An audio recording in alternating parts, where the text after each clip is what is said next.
ear chord progressions to save your life? Is that a 2.5 chord? What? It's a 13? I thought they only went up to 7. I think this one could be high. What? A flat A flat chord? I was way off. I invented a system worth a try. Behold, chord of the day. Chord of the day. It gets you exposed to chord progressions while knowing what they are to learn how they sound. I call it chord of the day because it relies on systems of time like the phases of the moon and the days of the week to make sure you hear chords consistently. It only takes a minute because you only have to play a minimum of one chord and then walk away. Play the chord progressions in a key based on the hour or minute using this guide. Use the number the hand is closest to if it's in between, like in the example. I used phases of the moon for modes. Except for Locrian, because nobody uses Locrian, and Locrian doesn't get enough love. I did put major and minor twice. That's not a typo. Calm down. It's because those make up most of the music we hear. Hook theory is a great resource for if you don't know the notes in a scale because they have scales of all the modes of the major scale. Okay. If you don't feel like that, just do major or minor depending on what you need to train your ear for. Days of the week control chords of the key because there are 7 days of the week, like how there are 7 chords of the key. Assuming you start the week on Sunday, you'd play a 2 chord on Monday or a 6 chord on Friday, for example. If it calls for a chord you could recognize accurately for over a month, play a chord that you've practiced enough to be able to recognize it better than other chords, but not enough to recognize it immediately. If you want to do another chord that could be borrowed from another key, you could do months of the year because there are 12 months in a year, just like how there are 12 notes in an octave in Western music. Don't count up from C, count up from the note the scale starts at.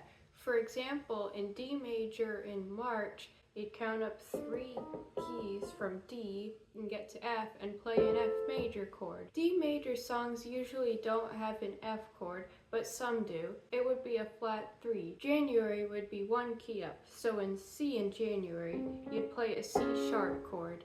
It would be a flat 2. If it's sunny, the chromatic chord is major, and if else, it's minor. If it calls for a chord that naturally occurs, like a major 4 chord in a major scale, play it anyway. Get more experience. Example, I'm writing the script at 5 p.m., so I would play in B something. It's a waxing crescent moon, so I would play in B minor. The chord I would play for a Saturday calls for a flat 7, but I can identify that chord in my sleep, so I would decide on a minor 5 chord instead. September is the 9th month of the year, so I count 9 semitones up from B, which would get a G chord, which would be a 6 chord, but major, and a natural 6 chord, which will be from the major key, even though the 6th chord in the major key is minor. Right now, as I'm filming this, it's 3 p.m. It's a waxing gibbous, which would be A major.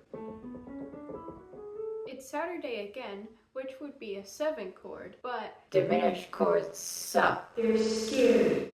So, I guess I put a 4 chord.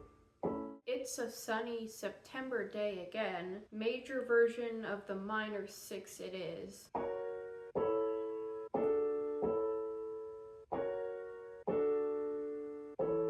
First play the scale and then the chord. Don't play the root chord of the scale first, so that your brain learns to hear how the chord of the day fits in the key more than compared to the root chord. Don't have a 4 or 5 chord go directly to a 1 all the time, because you need to learn to hear the chords based on quality, not how much the resolution sounds like classical music. And even though they usually happen before one chord, it's not all the time. Try to focus on learning one chord at a time It's way more useful to know one chord like the back of your hand than get a little practice with many chords and then forget what they sound like 15 minutes later when you don't come back to them regularly. Have the notes move as small as a distance as possible to create the new chord. You don't want your brain to rely on how much every single note moved on average, but more on the changes of individual notes and how it affects the way the overall chord sounds. It's a little more intimidating, but you'll fine-tune your musical brain more. So suck it up! Play the chords in a lot of different contexts. You could play it after different chords, on different instruments, on different sound settings. If you have an electric piano, you could subscribe to my channel. You could play the chord notes lower and higher in pitch, or evenly distributed across the piano. Use the moon modes. That's why I put them there. If you can identify one of the chords, don't stop using it in the progression for at least a month so you don't forget what it sounds like. It's like me with Vixolydian music. After I listened to enough Vixolydian songs, I could identify the lowered seventh chords.